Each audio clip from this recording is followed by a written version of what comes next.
pensou que Eliseu iria até ele e passaria simplesmente a mão sobre ele, sobre o seu corpo, e ele ficaria são. Só que não era tão fácil assim.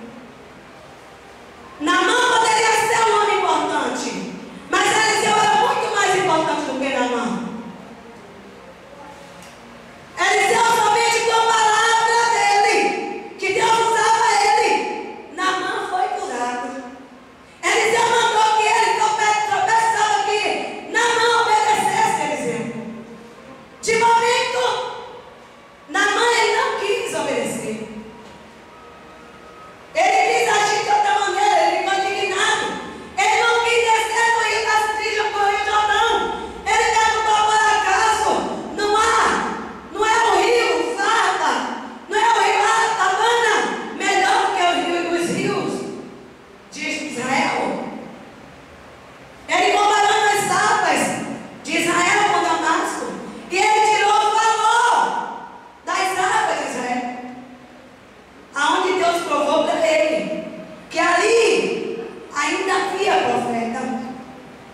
E Deus agiu, mas ele teve que obedecer se ele quisesse ficar curado. A palavra que me chama a atenção quando Naamã, quando aquela menina falou para a sua serva e disse: oxalá que o meu Senhor estivesse diante do profeta que está em Samaria, ele o restauraria de sua lepra. Incrível como ele entra e fala. Entrou então Naamã e notificou seu Senhor dizendo: assim e assim falou a menina.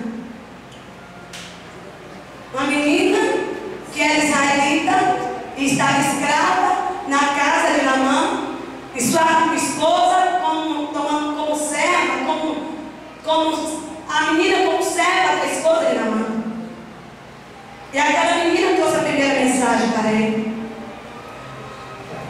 O que me chama a atenção também, a segunda passagem, quando Naamã fica indignado porque Eliseu não veio até ele.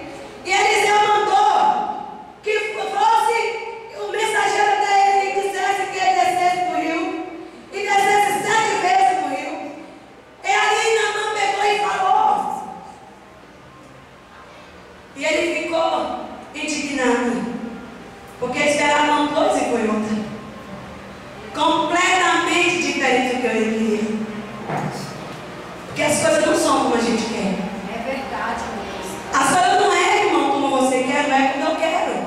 Não é no meu tempo, não é no seu tempo. É no tempo de Deus.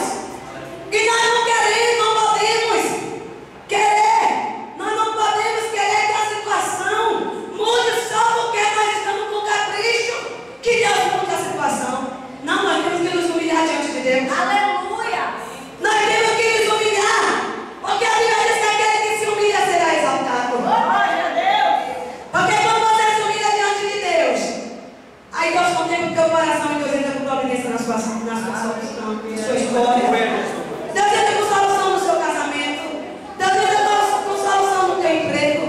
Deus entra com solução no teu carro que está acabado, que não tem mais jeito. Você olha de um jeito, olha de outro, reclama.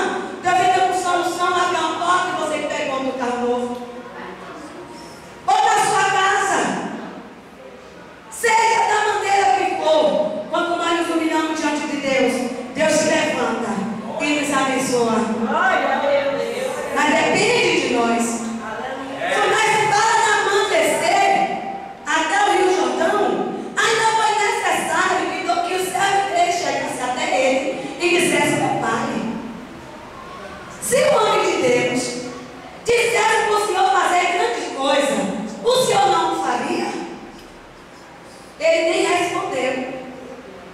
Ele simplesmente ouviu mais uma vez aqueles servos, foi lá e desceu 7 vezes no rio. E a Bíblia diz que a sua terra foi curada. Mas foi quando ele ouviu. Aí você vê que é o que aconteceu com Naamã, 2 servos. E às vezes nós não queremos ser servos. Você não quer ser servo de maneira nenhuma. Você quer ser o tal. E quando está na nossa vida é Deus, irmãos. Que tem poder sobre nossas vidas, que tem um controle sobre nossas vidas.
Judéia.